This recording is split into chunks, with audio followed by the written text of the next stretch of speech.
اسعد ابو کرب کے نام سے ایک طبہ بادشاہ گزرا ہے، رسول اسلام سے 700 سال پہلے یمن کا بادشاہ تھا، جو ایک بہت بڑا مجہز لشکر لے کے چلا دنیا فتح کرنے کے لیے. سننا چاہیں گے؟ یہ تقریباً بہت بڑا لشکر لے کے چلا، اور اس میں کہہ لیں کہ کئی ہزار علماء تھے.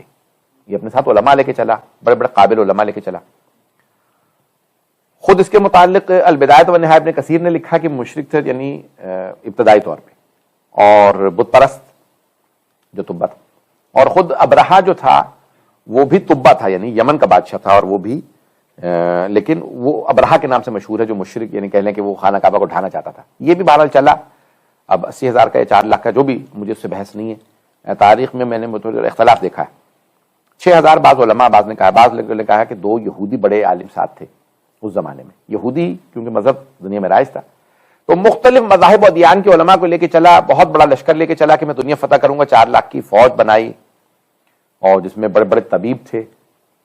اور جب راستے سے چلا یمن سے، تو یمن کیونکہ جزیرہ نما ادھر افریقہ ہے، یہ پورا سمندر کے پار کرنے کے بعد ان کو حجاز سے گزرنا پڑتا ہے. تو یہ آیا مکے.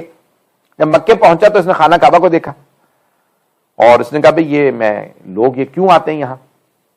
یہ لوگ سب احترام کرتے ہیں اس کعبے کا، حضرت ابراہیم اور حضرت اسماعیل نے بنایا تھا. ہم نے پہلے عرض کیا کہ امام صادق فرما گئے کہ سب سے پہلے جناب آدم نے بنایا تھا. تجدید کی تھی جناب ابراہیم و اسماعیل علیہ السلام نے، لیکن انہی کو بانی کہا جاتا ہے. 12 تو کہا یہ ان کے جد، یہ جو عرب ہیں ان کے جد حضرت ابراہیم تھے، انہوں نے بنایا تھا، اور یہ لوگ اسی تعظیم کرتے ہیں. بہرحال مشرکین بھی آتے تھے، وہ اپنے بتوں کو لے آتے تھے اور طواف کرتے تھے بغیر لباس کے.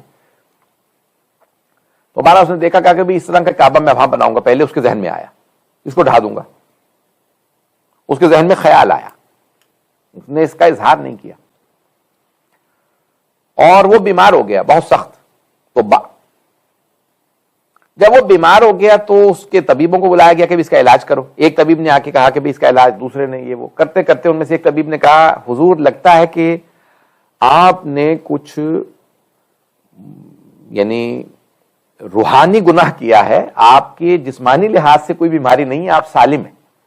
تو آپ کسی طبیب کے بجائے کسی عالم کو ملاقات کیجیے، اس سے پوچھیے آپ کا مسئلہ کیا ہے. بات پہنچ رہی ہے؟ تو اب طبیب کو دکھانا بند کیا. اس نے کہا ذرا علماء کو بلاؤ. ان میں سے سب علماء آ کے بیٹھے. ان میں سے کوئی بہرحال کچھ اس زمانے میں بھی علماء تھے جو واقعی حضرت موسیٰ اور حضرت داؤد کے راستے پہ چل رہے تھے. تو کہا کیا معاملہ ہے؟ میں بہت زیادہ بیمار ہو گیا ہوں اور مجھ سے اٹھا ہی نہیں جا رہا ہے، میری صحت ختم ہو گئی ہے. مجھے لگتا ہے میں اتنا طاقتور کہ میں پوری دنیا سے لڑنے کے لیے نکلا تھا، اور آج لگتا ہے جیسے طاقت ہی نہیں ہے، جسم ختم ہو چکا، اندر طاقت ہی محسوس نہیں کر رہا ہوں، بیٹھ نہیں سکتا ہوں.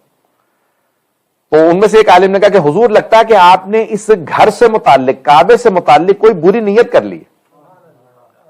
اگر آپ کوئی بری نیت رکھے ہوئے ہیں تو اپنی نیت سے منصرف ہو جائیں، انصراف کریں، پلٹ جائیں اور توبہ کریں، کیونکہ یہ گھر جو ہے وہ حضرت ابراہیم نے بنایا تھا. یہ گھر مقدس گھر ہے، یہ مقدس سرزمین ہے، اور یہودیوں اور یہ سارے عربوں کے سب کے جو دادا ہیں حضرت ابراہیم. اس نے کہا ٹھیک ہے آپ جا سکتے ہیں. اس نے توبہ کی. اس نے کہا پروردگارا واقعہ اگر یہ تیرا گھر ہے، تجھ سے منسوب ہے کہ تیرا گھر، اگر تیرا گھر ہے تو میں توبہ کرتا ہوں، اور صرف توبہ ہی نہیں کرتا بلکہ میں اس کعبے پہ غلاف چڑھاؤں گا، اسے غسل دوں گا اور اس پہ غلاف چڑھاؤں گا، تو مجھے صحت دے دے. اگلے دن جب صبح اٹھا تو بالکل صحت یاب تھا. اچھا، البدایۃ والنہایہ والے کہتے ہیں کہ خواب میں اسے بشارت ہوئی کہ اس پہ غلاف چڑھاؤ.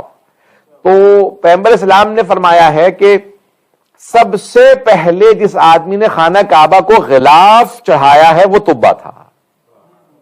یہ جو غلاف کعبہ جسے کہا جاتا ہے، ستر کعبہ، کساہا، کسوت کعبہ جسے کہا جاتا ہے، یہ خود فقہی احکام ہے کہ اسے جیسے آپ کہتے ہیں وضو کرایا جاتا ہے، اس کو غسل دیتے ہیں، خانہ کعبہ کو غسل دیتے ہیں، اور پھر اس کے بعد نیا اس کا سیاہ. تو سب سے پہلے اس طبہ نے اسے غلاف چڑھایا، ایک کسوت کعبہ کا جو عمل تھا، غسل دیا. اور پھر اس نے خواب دیکھا، بقول ابن کثیر کے، دوبارہ خواب دیکھا کہ نہیں اس سے بہتر کرو، اس سے بہتر کرو. کرتے کرتے اس نے تیسری دفعہ میں بہت خوبصورت غلاف جس کے اوپر سونے کی تاروں سے کام ہوا تھا، وہاں پہ کچھ برتن رکھے، اور اس نے وہ سب سے پہلے اہتمام کیا، اور وہ سارا کا سارا اہتمام طبہ.